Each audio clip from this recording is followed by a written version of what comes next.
الطيبين الطاهرين المعصومين المنتجبين لا سيما على بقية الله في الأرضين وحجته على العالمين عجل اللهم له الفرج ولعنة الله على أعدائهم أجمعين إلى يوم الدين۔ سیرت پیغمبر اسلام کا اب وہ حصہ بیان کی منازل میں آنے والا ہے جس کا براہ راست تعلق پیغمبر اسلام کی ذات سے محسوس ہوگا۔ اس سے پہلے جو 5 یا 6 تقاریر ہوئی تھیں ان میں ان حالات کو بیان کرنے کی کوشش کی گئی تھی کہ جن کا تعلق کسی نہ کسی عنوان سے بعد میں پیغمبر اسلام کی زندگی کے کچھ اہم واقعات سے ثابت ہونے والا ہے، اور خصوصیت کے ساتھ پچھلی تقریر ایران و شام و مدینہ و عرب کے ان مقامات سے متعلق تھی کہ اسلام کی تبلیغ کے بعد ان تمام مقامات میں تبلیغ اسلام میں رکاوٹ ڈالنے یا تبلیغ اسلام میں مدد کرنے میں کسی نہ کسی انداز سے حصہ لیا۔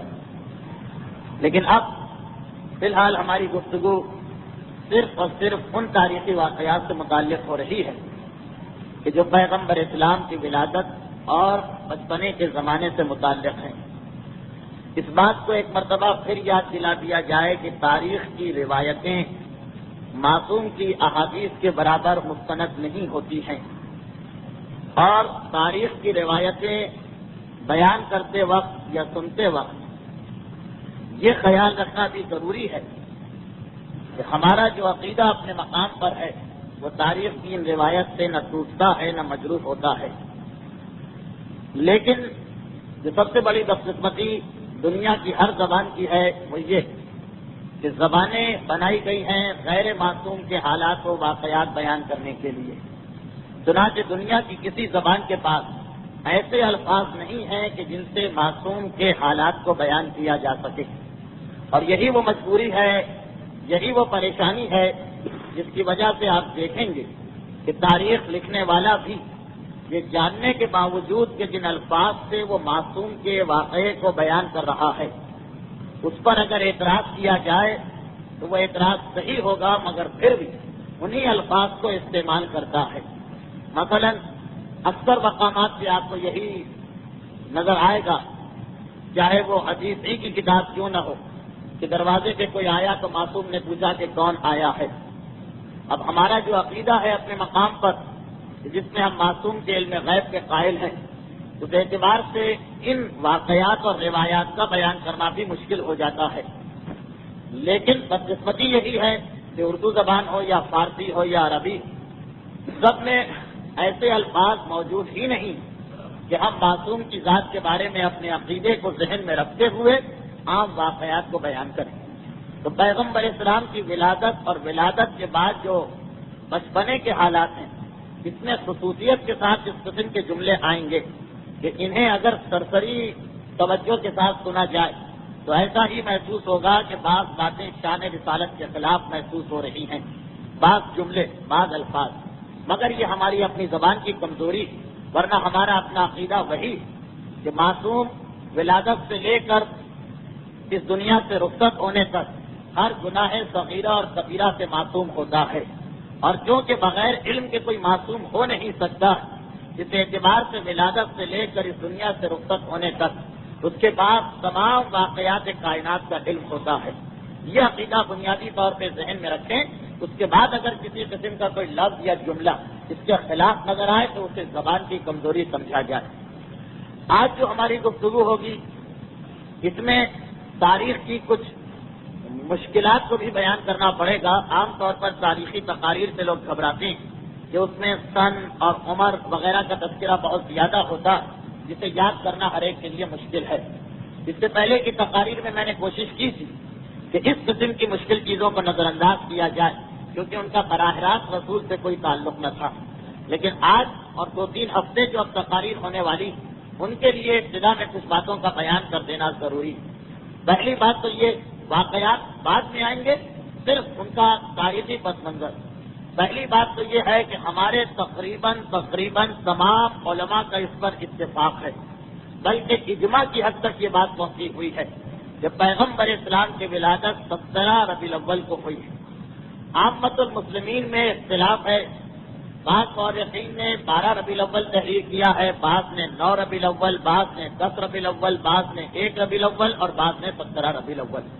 ہمارے یہاں سوائے محمد ابن یعقوب کلینی کے، جنہوں نے 12 ربیع الاول کی تاریخ لکھی، کسی بھی قابل ذکر عالم نے 17 ربیع الاول کی تاریخ سے اختلاف نہیں کیا ہے۔ دوسری بات یہ ہے کہ جب پیغمبر اسلام کی ولادت ہوئی اس وقت عرب میں سن کا کوئی حساب نہیں تھا۔ عام طور پر کسی بھی مشہور واقعے کو بنیاد بنا کر عرب اسی کے حوالے سے یاد کرتے تھے کہ وہ جو واقعہ پیش آیا تھا اس کے کتنے سال کے بعد فلاں بچے کی پیدائش ہوئی۔ تو پیغمبر اسلام کی ولادت انگریزی سن کے حساب سے 571 عیسوی قرار پاتی ہے، لیکن اسلامی کوئی سال نہ تھا اس زمانے میں۔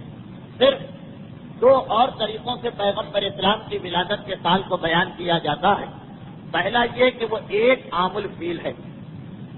عام الفیل عرب اس سال کو کہتے ہیں جس سال ابرہا نے یمن سے آگے بڑھ کر مکے پر حملہ کیا اور خانہ کعبہ کو تباہ کرنا چاہا۔ یہ واقعات جو کہ جناب عبد المطلب کی سیرت سے متعلق ہے، اس لیے ہماری گفتگو میں اس کا تذکرہ نہیں ہوا، لیکن یہ ایک بڑا واقعہ تھا۔ چنانچہ عرب 20, 25, 50 سال تک اس واقعے سے کام چلایا۔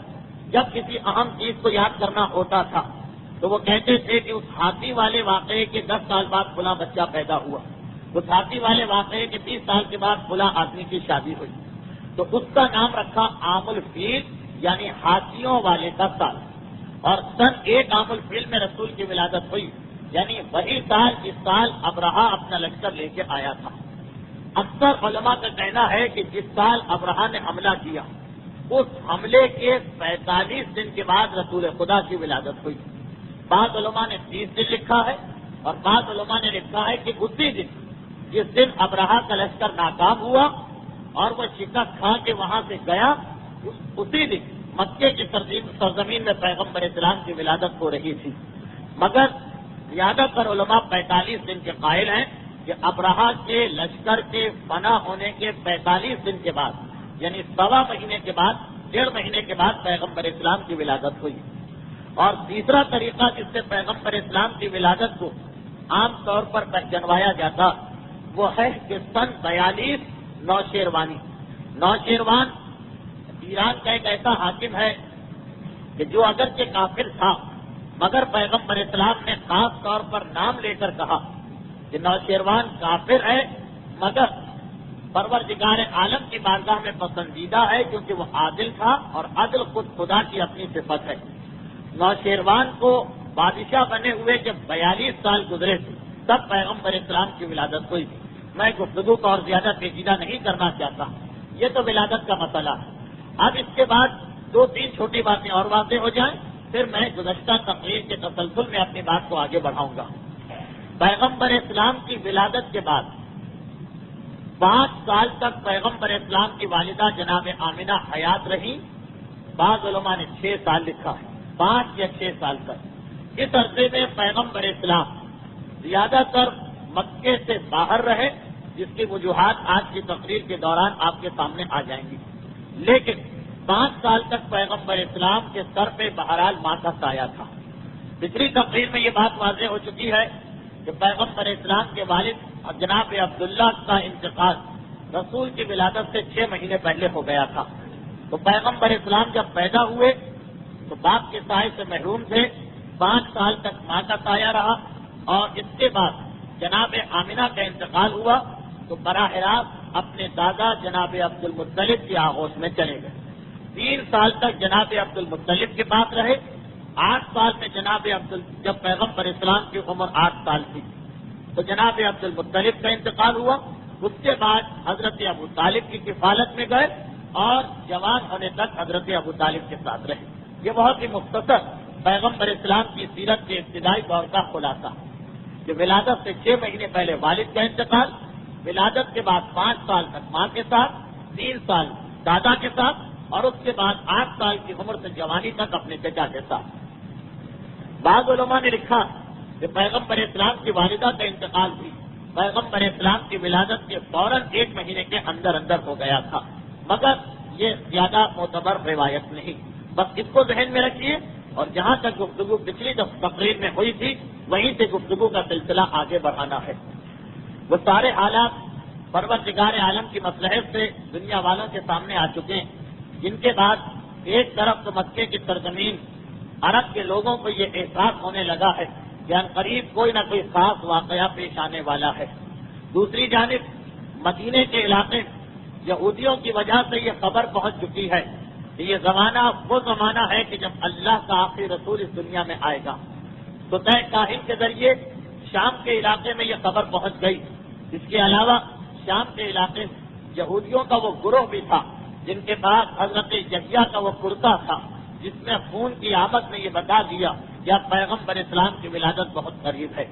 اور ایران کے علاقے میں بادشاہ کسریٰ کے محل کی ٹوٹنے والی دیوار نے شاہ ایران کو اس خبر سے آگاہ کر دیا کہ اب وہ زمانہ قریب آ چکا کہ اللہ کی آخری حجت رسالت کے اعتبار سے اس دنیا میں ظاہر ہو۔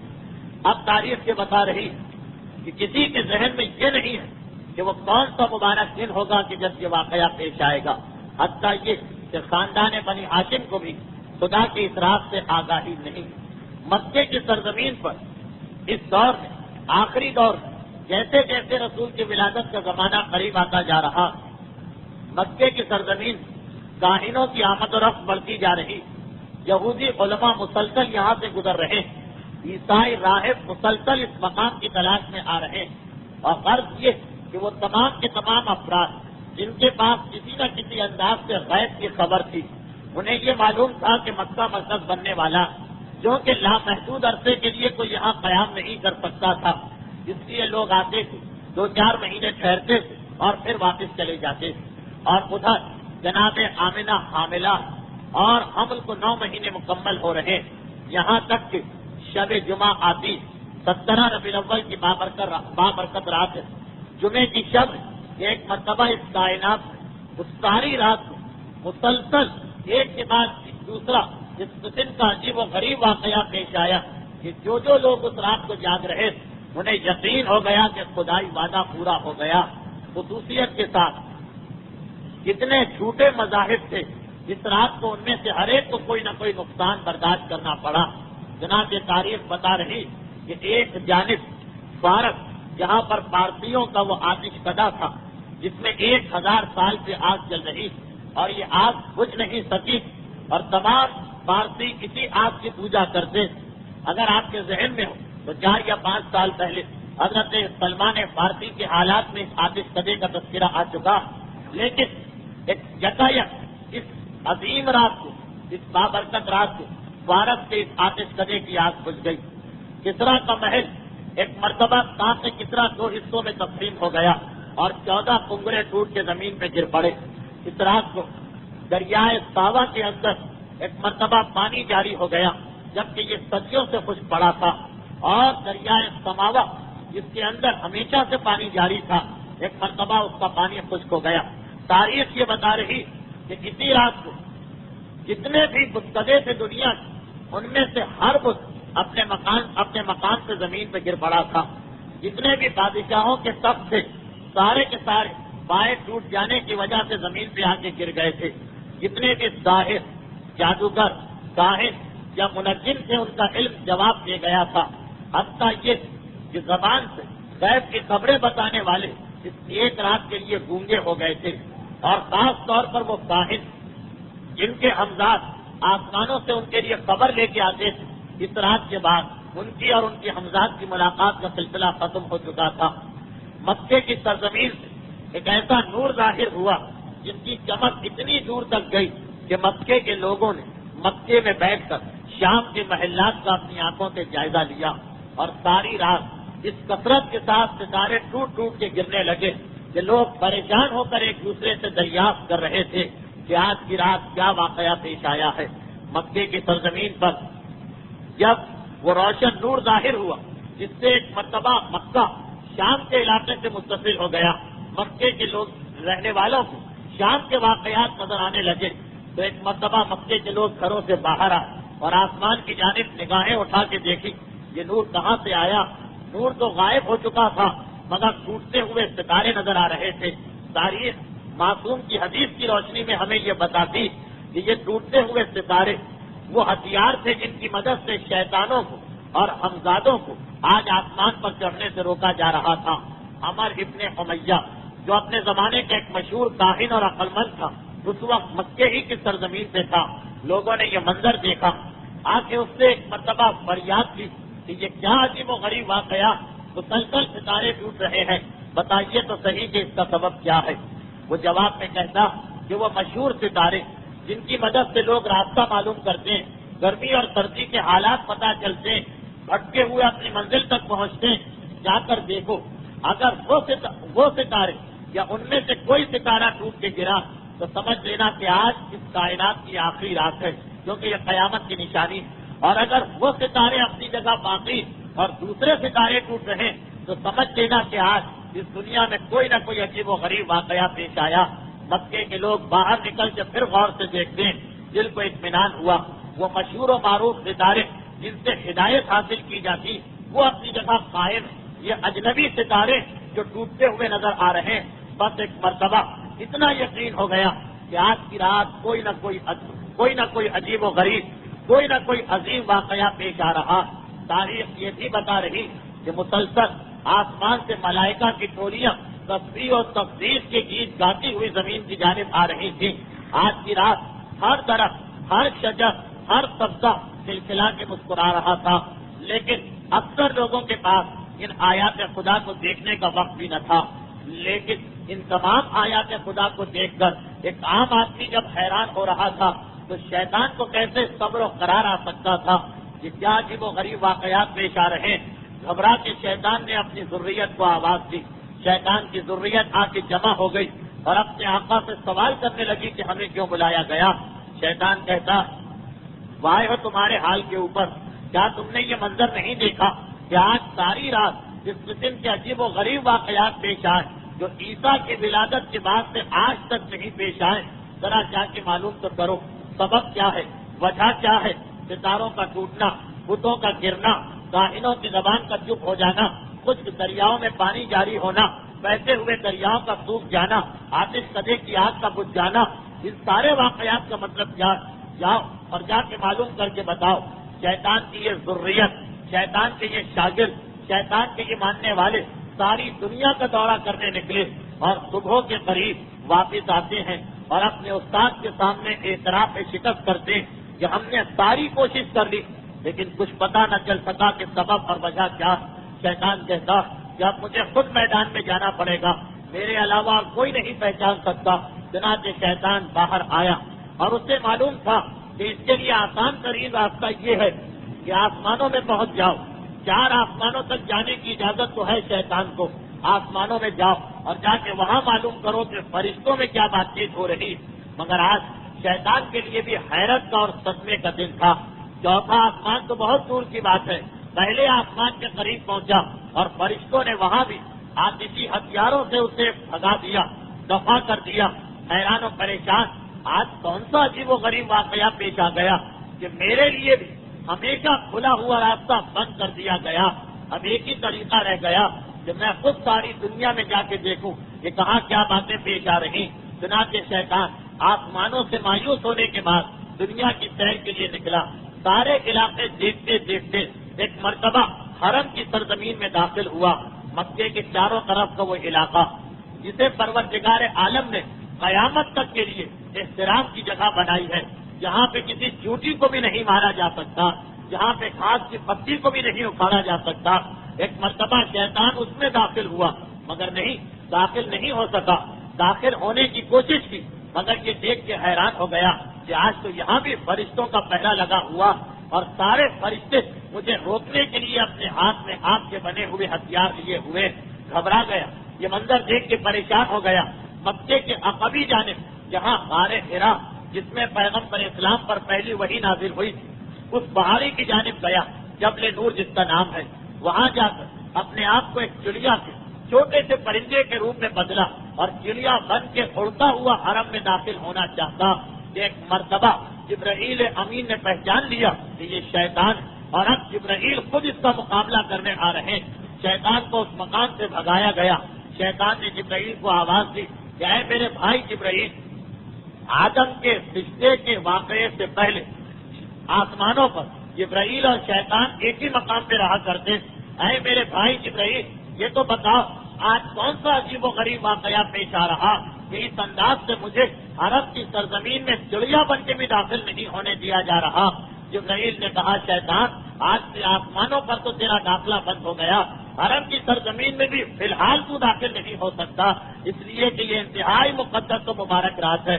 شیطان ایک مرتبہ پھر سوال کرتا، بتاؤ تو صحیح کہ کیا واقعہ پیش آیا. کہا کہ آج سردار انبیاء حضرت محمد مصطفیٰ صلی اللہ علیہ وآلہ وسلم کی ولادت کی رات ہے.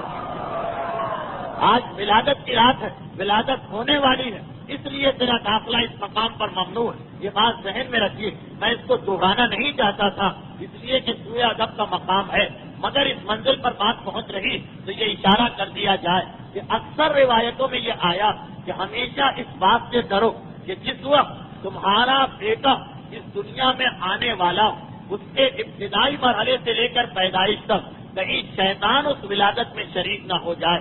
اور جب راوی پوچھتا ہے مولا یہ کیسے ممکن ہے، تو امام نے 10 یا 12 گناہ بتائے کہ جو آدمی ان 10 یا 12 گناہوں میں سے کسی ایک کو انجام دیتا تو وقت ولادت اس کی اولاد میں شیطان ساتھ کا شریک ہوتا.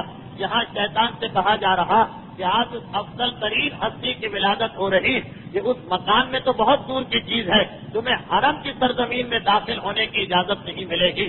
مگر یہاں پر ہمارا دل چاہتا کہ ایک مرتبہ ہم شیطان کو شاباش بھی دیں، اس اعتبار سے کہ شیطان نے ایسے موقع پر بھی، ایسی منزل پر بھی ایک عجیب و غریب سوال کر دیا.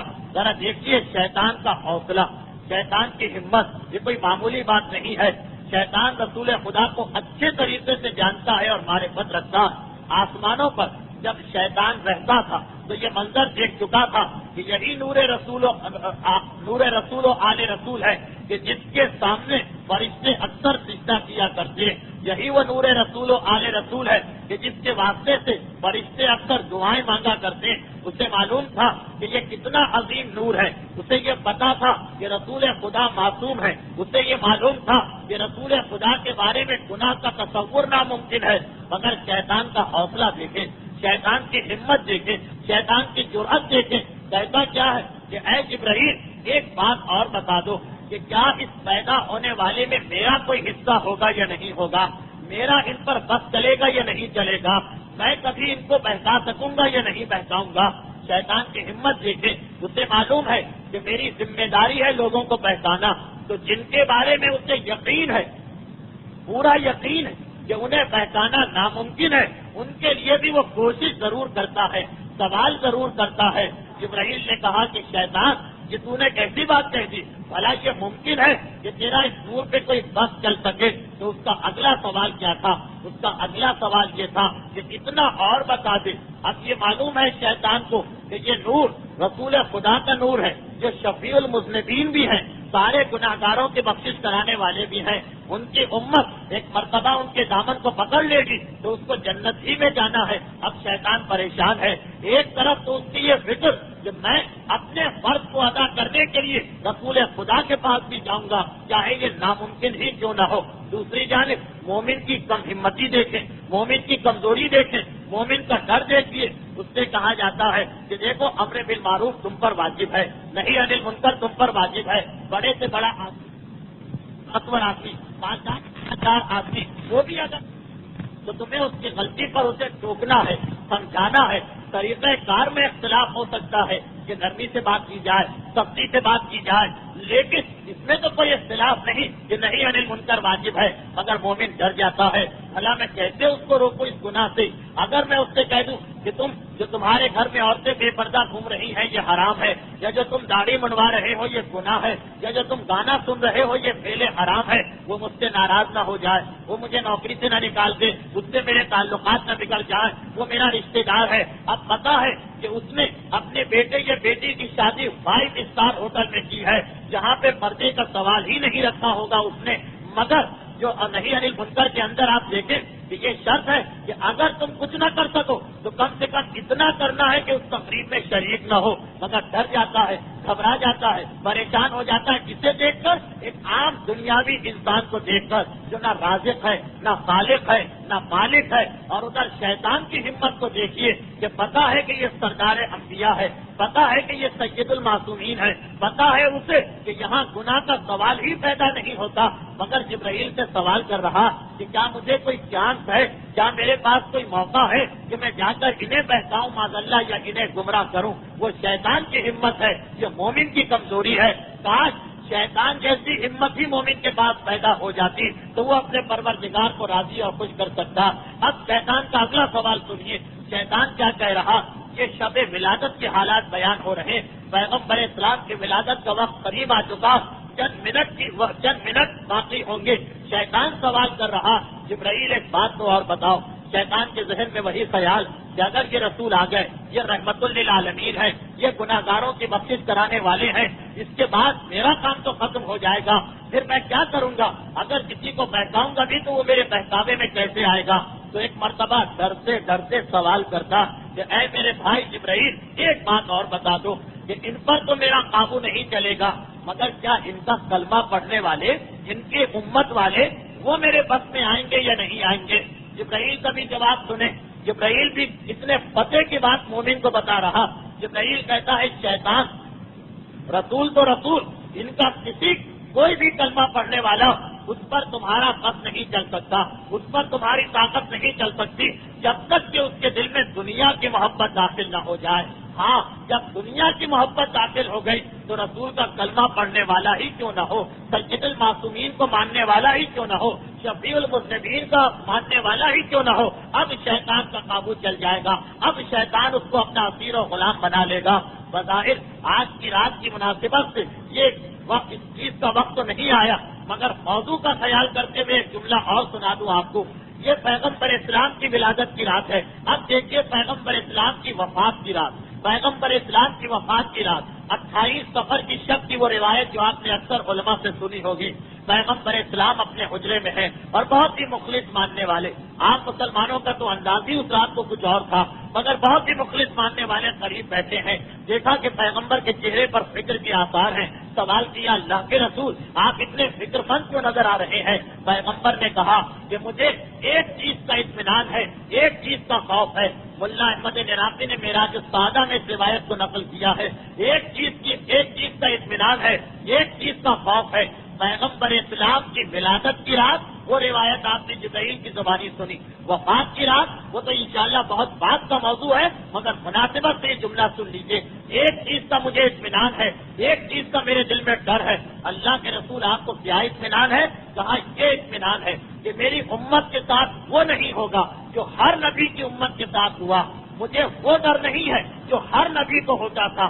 اللہ کے رسول وہ کیا ڈر تھا؟ کہا کہ جو نبی بھی اس دنیا سے گیا اسے یہ ڈر رہتا تھا کہ میں نے اتنے سالوں کی محنت کے بعد اپنی امت کو بت پرستی سے ہٹا کر اللہ کی عبادت کے راستے پہ ڈالا ہے، مگر میرے بعد کہیں یہ دوبارہ گمراہ نہ ہو جائیں، دوبارہ بت پرست نہ بن جائیں، دوبارہ بتوں کے آگے سجدہ نہ کرنے لگے، مگر مجھے یہ تو اطمینان ہے کہ اب قیامت تک میری امت بت پرست نہیں بن سکتی ہے، بتوں کی پوجا نہیں کر سکتی ہے، مگر ایک ایسا ڈر ہے جو کسی نبی کے دل میں نہ تھا۔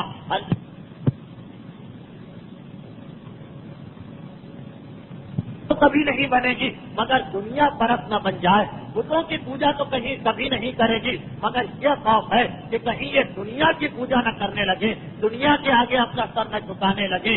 اگر انہوں نے دنیا کے آگے اپنا سر جھکایا تو یہ ایسے ہی ہو گئے کہ جیسے بتوں کے آگے سر جھکانے والے۔ تو پیغمبر کو ایک چیز کا ڈر ہے، شیطان کو ایک چیز کی خوشی ہے۔ شیطان کو کیا خوشی ہے؟ جب جبرائیل نے کہا کہ اس وقت تک کوئی بھی مسلمان تیرے بہکاوے میں نہیں آئے گا جب تک کہ اس کے دل میں دنیا کی محبت داخل نہ ہو۔ شیطان خوشی کے عالم میں وہاں سے گیا کہ میرے لیے مایوسی کا مقام باقی نہ رہا۔ پہلے تو وہ بہت مایوس ہو گیا تھا، رسول پیدا ہو گئے ہیں، اب کون میری بات سنے گا؟ مگر جب پتا چلا کہ ایک طریقہ ہے مومن کو بہکانے کا، اسے کلمہ رسول کا پڑھاؤ، محبت اس کے دل میں دنیا کی پیدا کر دو، تو شیطان کو بھی اطمینان ہوا۔ آج کی رات شیطان کے اطمینان کے لیے فقط ایک بات تھی کہ رسول کا کلمہ پڑھنے والے دنیا سے محبت کرنے لگیں گے۔ مگر دوسری جانب ہر باطل، ہر غلط، ہر حد سے ہٹنے والا آج کی رات انتہائی پریشان ہے۔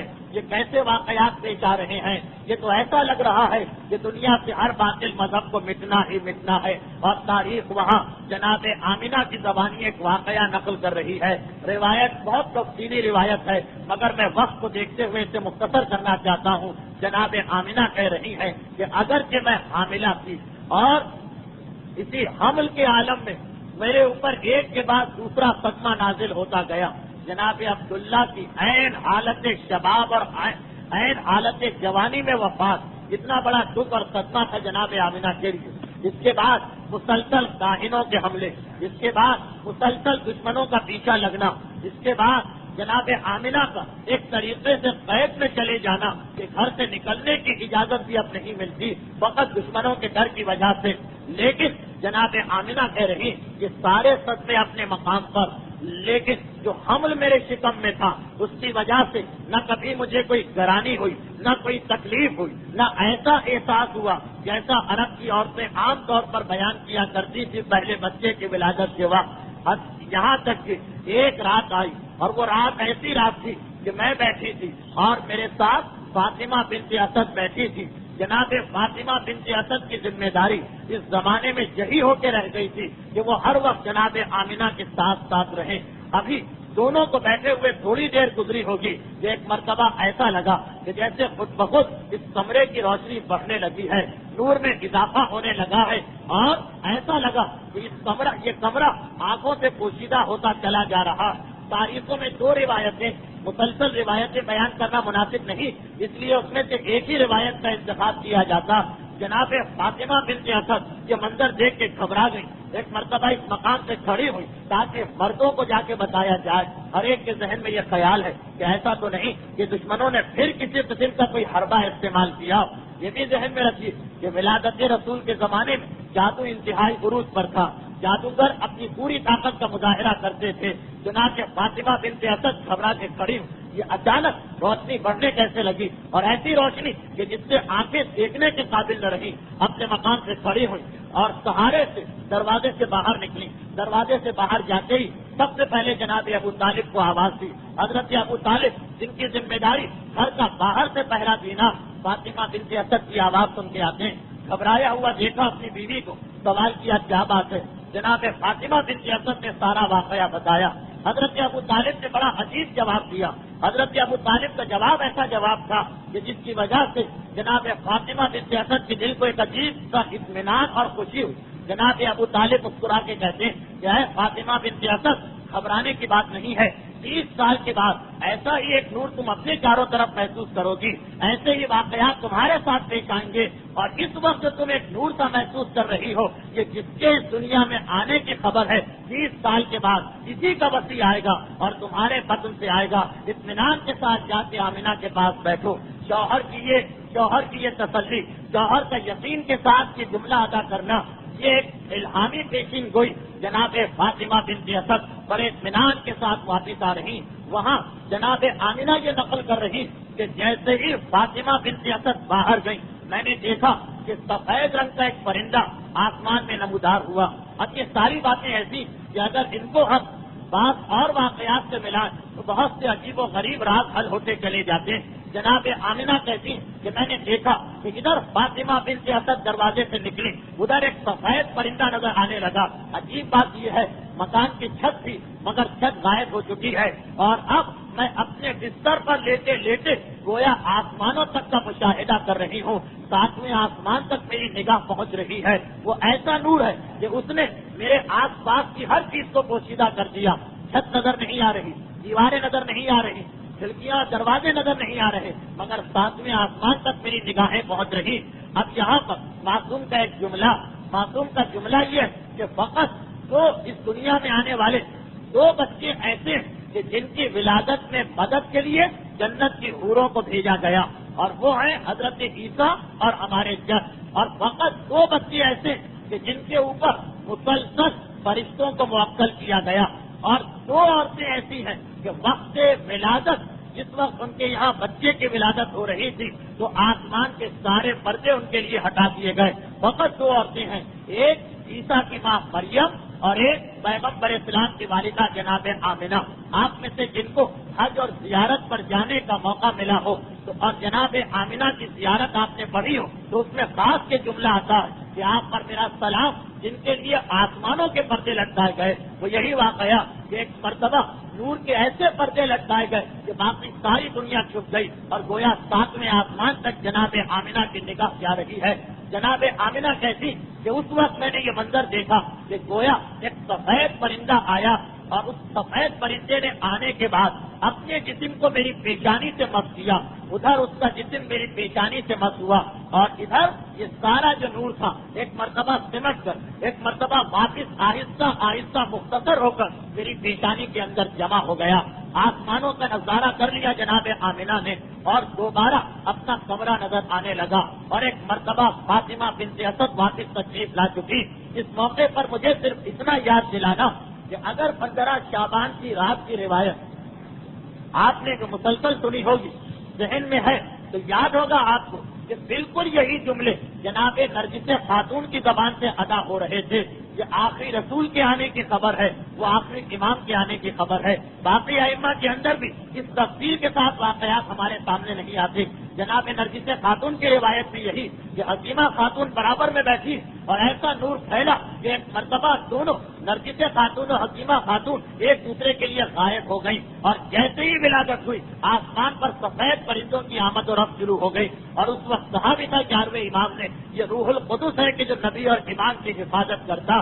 تو جناب آمنہ کا یہ فقرہ شہادہ معصومین کی سیرت جو فقط 2 مقام پہ جملہ نظر آیا، پہلی مرتبہ جناب آمنہ کی زبان سے، آخری مرتبہ جناب نرگس خاتون کی زبان سے، کہ جناب آمنہ کہتی کہ اس سفید پرندے نے اپنے جسم کو میری پیشانی سے مس کیا، اور میں نے دیکھا کہ وہ نور سمٹنا شروع ہوا، اور فاطمہ بنت اسد آ کے جناب آمنہ کے پہلو میں بیٹھ گئی.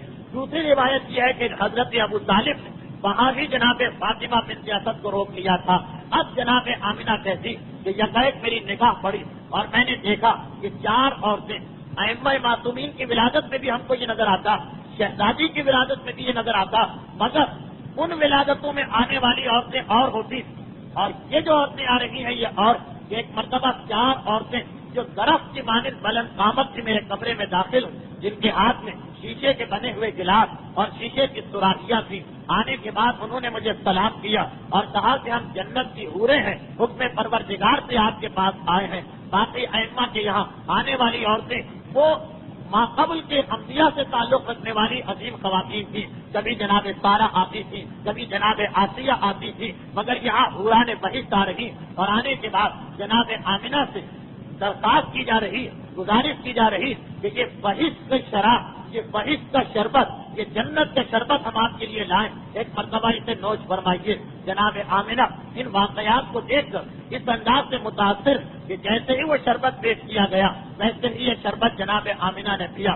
شربت پیا، ایک لمحے کے لیے جناب آمنہ غافل ہوئی اور کہتی ہے کہ پھر جو مجھے ہوش آیا تو میں نے ایک عجیب و غریب منظر دیکھا.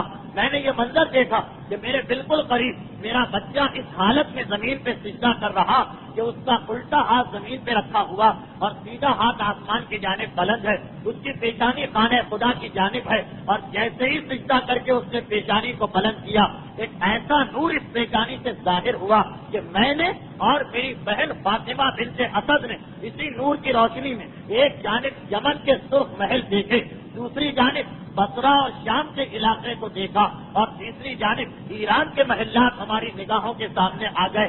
ایک لمحے کے لیے صحیح، مگر یہ سارے کے سارے مقامات یمن ہو، ایران ہو، شام ہماری آنکھوں کے سامنے واضح ہو کے آ گئے.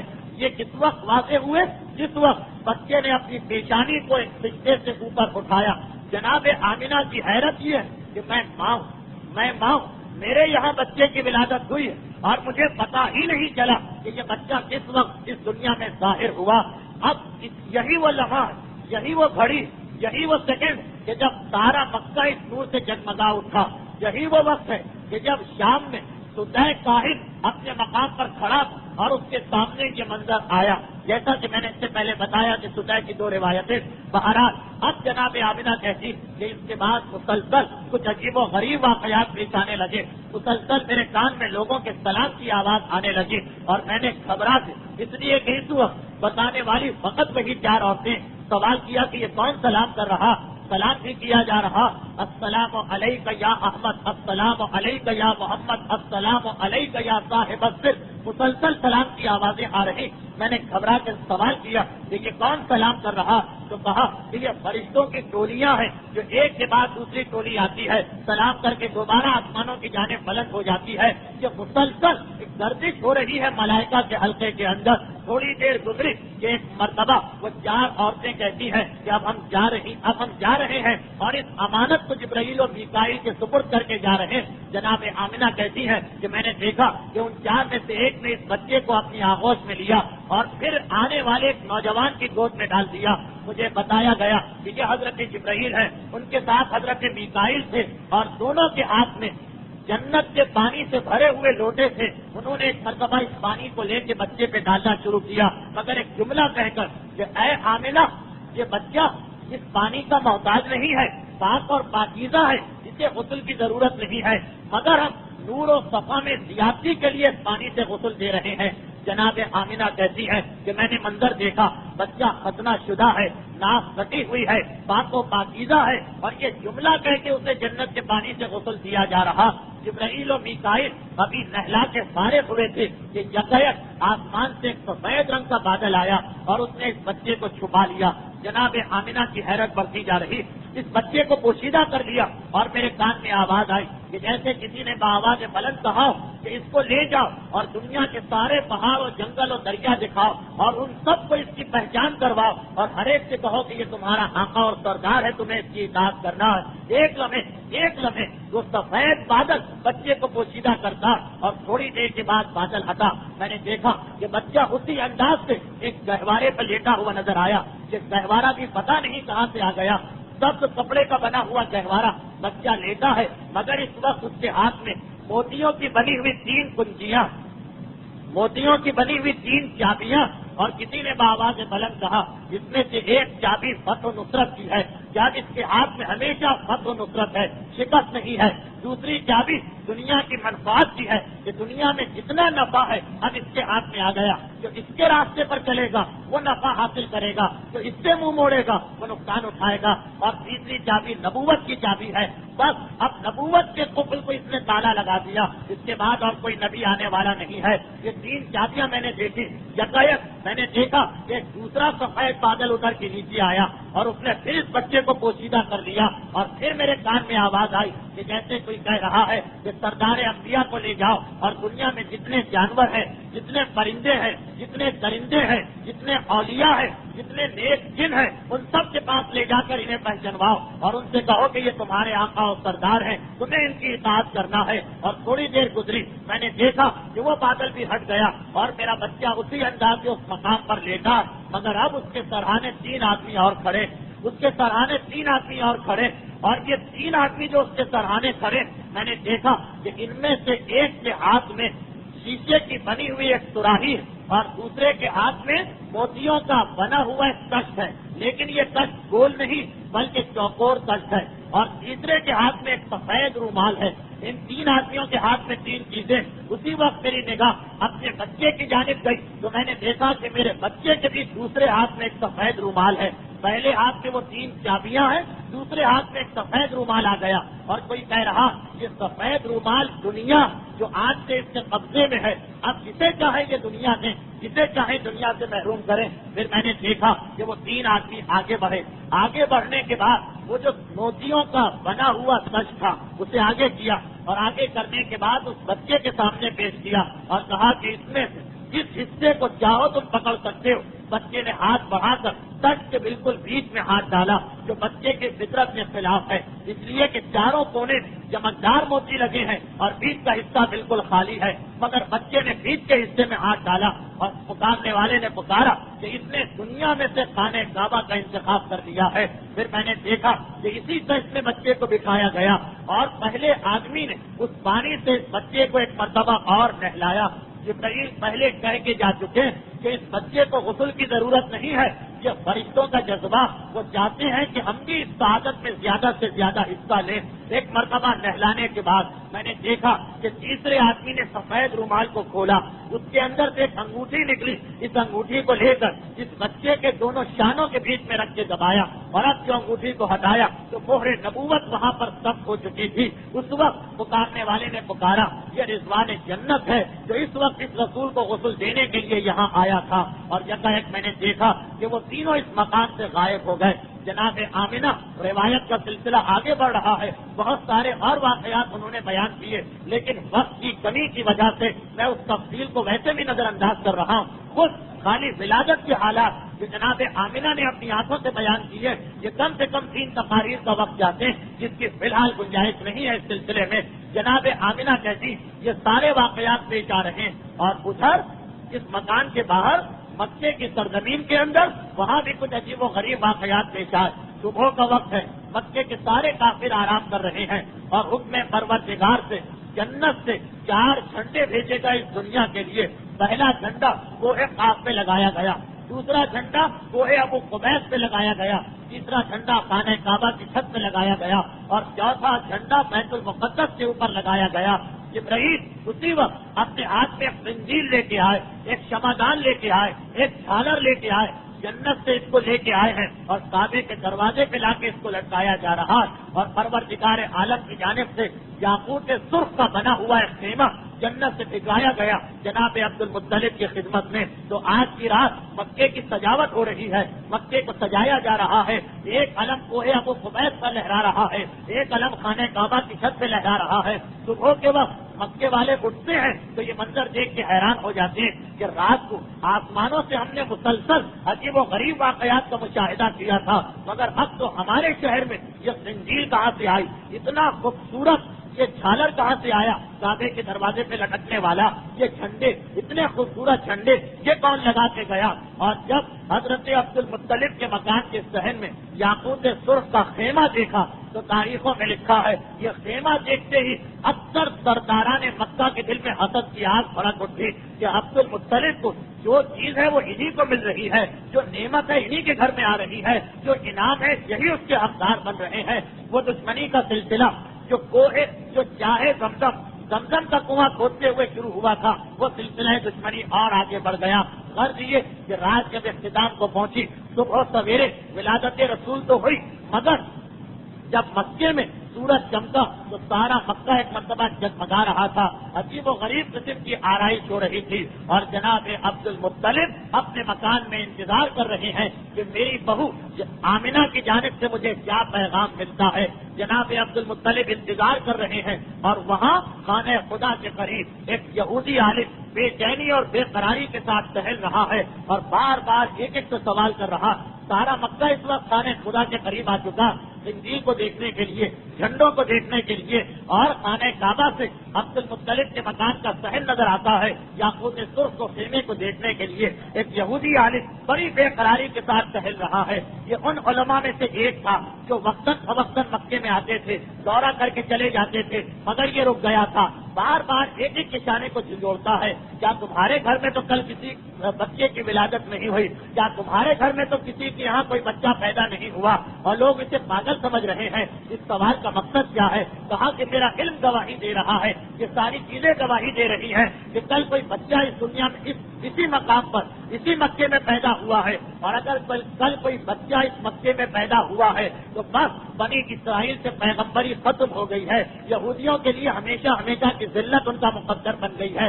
مجھے بے چینی اسی بات کی ہے. ہو سکتا ہے کہ غلط فہمی ہو گئی ہو, اس کے دل میں خطرہ ہے, بے چینی سے ٹہل رہا ہے. میرا قبیلہ کیا ہمیشہ ہمیشہ کے لیے ذلیل ہونے والا ہے؟ کیا پیغمبری ہم میں سے ختم ہونے والی ہے؟ بار بار آتا ہے, سوال کرتا ہے, خدا کے واسطے بتا دو تم میں سے کسی کے یہاں کوئی ولادت تو نہیں ہوئی ہے؟ اور ہر ایک کہتا ہے کہ اے شخص ہم نے بار بار تمہیں منع کیا. گھبرا کے آخر میں کہا کہ کوئی باقی تو نہیں بچا ہے. لوگوں نے کہا انتظار کرو, ابھی سردار مکہ آنے والے ہیں. حضرت عبد المطلب کے آنے کا وقت قریب ہو رہا ہے. جب وہ آئے تو ان سے سوال کرنا. باقی سب تو یہاں پہنچ چکے ہیں اور وہاں جناب عبد المطلب کو اپنے کمرے کے اندر جناب آمنہ کے گھر سے آنے والے پیغام کا انتظار ہے. اب تاریخ سے بتا رہی ہے کہ ولادت رسول کا مسئلہ یہاں پہ مکمل ہوا. اب وہ ابتدائی رسومات, نام رکھنا, عقیقہ کرنا اور اس کے بعد عرب کے دستور کے مطابق پیغمبر اسلام کو مکے سے باہر بھیجنا, یہ مرحلہ باقی بچتا ہے جو انشاءاللہ ہماری آئندہ پیر کی گفتگو کا عنوان اور موضوع قرار پائے گا. ایک مرتبہ درود بھیجے محمد والے.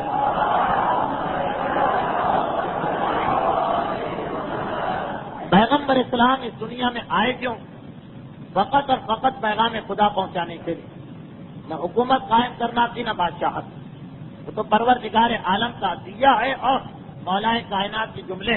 الدنیا ظل سایہ, دنیا ایک سایہ, اور جو اصول ہے سایہ کا اسی کے مطابق اگر آپ سایہ کی طرف دوڑیں گے تو سایہ آپ سے دور بھاگے گا.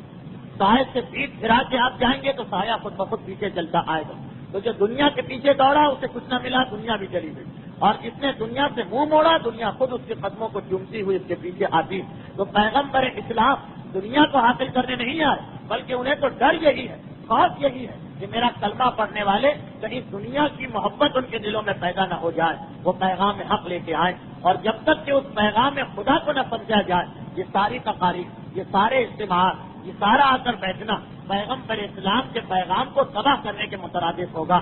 فقط ہم کو بٹھانے کے لیے رسول نہیں آئے بلکہ پیغام دے کر اس پر عمل کروانا مقصد تھا. یہی وجہ کہ یہ دیکھنے کے باوجود کہ بعض اوقات گفتگو ایسے مقام پہ ختم ہوتی ہے کہ تھوڑا وقت لے کر اس کو مکمل کیا جا سکتا, مگر پیغام رسالت نامکمل رہ جائے گا جو زیادہ اہم ہے تاریخ کے مقابلے میں. اسی زمرے میں پچھلے ہفتے بحث ہو رہی تھی نماز اور روزے کے قضا کے مسائل کے بارے میں. وقت آج کم رہ گیا اور فی الحال جو آج کل کے دن ان میں میرے پاس دینے کے لیے زیادہ وقت بھی نہیں ہوتا, اور آپ حضرات کے لیے بھی بہرحال تھکن کا اور مصروفیت کا مسئلہ, تو کم وقت میں 2 یا 3 مسئلے بیان ہو سکتے ہیں, وہی بیان کیے جائیں گے.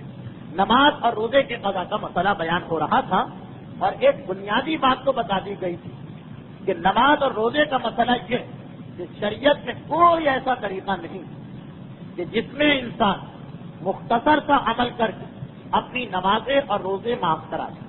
جتنی نمازیں قضا ہیں اتنی ہی پڑھنا پڑیں گی. ایک نماز بھی کم رہی تو انسان گناہگار ہے. جتنے روزے قضا کیے ہیں اتنے ہی رکھنا پڑے گا. ایک روزہ بھی اگر کم رکھا تو گناہ بہرحال باقی رہے گا. یہ تو ایک مسئلہ پچھلے ہفتے بیان ہوا, اس کی کچھ تفصیلات کے ساتھ. اب آج ایک دوسرا مسئلہ بیان کرنا ہوں, وہ یہ کہ نماز اور روزہ دونوں اسلام کی اہم ترین عبادتیں ہیں. دونوں میں ایک ہی اصول ہے کہ جو آدمی ان کو اپنے وقت پہ ادا نہ کرے تو وقت نکلنے کے بعد اس کی قضا کرنا پڑے گی. نماز اور روزہ دونوں جب ان کو اپنے وقت پر ادا نہ کیا جائے, جیسے روزے کا وقت ہے رمضان میں نہیں رکھا گیا تو اب یہ ایسا گناہ نہیں ہے کہ جیسے غیبت کا گناہ ہے کہ کسی کی غیبت کر لی, بعد میں افسوس ہوا, سچے دل سے توبہ کی, گناہ معاف ہو گیا. یہ ایسا گناہ نہیں, اس میں تو بہرحال قضا رکھنا پڑے گی, بغیر قضا رکھے گناہ معاف نہیں ہو سکتا. نماز میں بہرحال نماز پڑھنا پڑے گی, بغیر قضا نماز پڑھے گناہ معاف نہیں ہوگا. لیکن نماز اور روزہ قضا تو دونوں کی واجب ہے, لیکن دونوں کے قضا میں تھوڑا سا فرق ہے. دونوں کے قضا میں تھوڑا فرق ہے. اب دیکھیں کہ کیا فرق ہے. پہلا فرق تو یہ ہے کہ جس پر قضا نماز باقی ہو اس کو اسلام نے مستحب نماز پڑھنے کی اجازت دی. اگر کسی کے قضا نمازیں باقی ہیں بہت ساری, یہ شریعت نہیں کہتی کہ فوراً پڑھو. یہ کہا جاتا ہے کہ مرنے سے پہلے پہلے ان کو ادا کر لینا. اگر ایک انسان کی آج نماز قضا ہوئی, ویسے تو موت کا وقت کسی کو نہیں پتا, مگر ایک اطمینان ہے کہ 15 سال کا لڑکا اطمینان ہے کہ بہرحال عام طور پر 40 45 50 سال تو زندگی ہوتی. ٹھیک ہے، شریعت کی سہولت ہے، میں 2 سال بعد 5 سال بعد 10 سال بعد قضا کر لوں گا. صحیح ہے، وہ اپنی جگہ گناہگار نہیں. اور اس عرصے میں جب تک کہ وہ قضا نہیں پڑھ رہا ہے، قضا ہے اس پر، پڑھ نہیں رہا، وہ سنتی نمازیں پڑھ سکتا ہے. نماز شب پڑھے، نافلہ پڑھے، شب قدر کی نمازیں پڑھے، زیارت کی نمازیں پڑھے، ساری سنتی نمازیں پڑھ سکتا. قضا نماز چھوڑ کر سنتی نماز پڑھنے کی اجازت. البتہ بہتر یہ ہے کہ سنتی نمازوں کے بدلے قضا ہی نماز پڑھے، تو جیسا کہ روایتوں میں ہے اسے دونوں کا ثواب مل جائے گا، قضا کا بھی اور سنتی کا بھی. لیکن روزے میں یہ مسئلہ نہیں. جس پر کوئی قضا روزہ باقی، اب جب تک کہ وہ قضا روزہ نہ رکھے کوئی سنتی روزہ نہیں رکھ سکتا، چاہے سال کی کتنی ہی اہم تاریخ کیوں نہ ہو، چاہے کتنا ہی فضیلت کا روزہ کیوں نہ ہو، 27 رجب کا روزہ ہو یا 15 شعبان کا روزہ ہو یا 3 شعبان کا روزہ ہو یا 18 ذوالحجہ کا روزہ ہو، اگر ایک بھی قضا روزہ باقی ہے تو سنتی روزہ رکھنے کی اجازت نہیں. اور اگر سنتی روزہ رکھ لیا تو وہ باطل ہے، غلط. ہاں اگر کوئی بھولے سے رکھ لے، بھول جائے کہ مجھ پر قضا روزہ ہے، خیال نہ رہے اور مغرب کے بعد یاد آئے تو وہ سنتی روزہ صحیح. لیکن اگر دن میں کسی وقت بھی یاد آ جائے تو روزہ ٹوٹ جائے، وہی پہ اس روزے کو ٹوٹا ہوا سمجھ لو. اچھا، اب یہاں پہ پروردگار عالم کی رحمت بھی اپنے مقام پر ہے کہ جس پر کوئی قضا روزہ ہے وہ سنتی روزہ نہیں رکھ سکتا. اب آتے 27 رجب یا 15 شعبان، قضا روزے میں کیونکہ کوئی ثواب وغیرہ تو ہمارے دل میں نہیں ہوتا، اس کو رکھنے کا تو اتنا شوق نہیں ہوتا. سنتی روزے میں یہ کہ جو کتاب بھی کھول کے دیکھیں گے، کسی میں لکھا ہے کہ 70,000 سال کے روزوں کا ثواب ملتا، کسی میں لکھا ہے کہ 70 لاکھ سال کی عبادتوں کا ثواب ملتا. تو اب سنتی روزہ رکھنے کا شوق ہر ایک کو پیدا ہو جاتا. جو زندگی میں کبھی روزہ نہ رکھے وہ بھی سنتی روزہ رکھنے کی ہمت کر لیتا.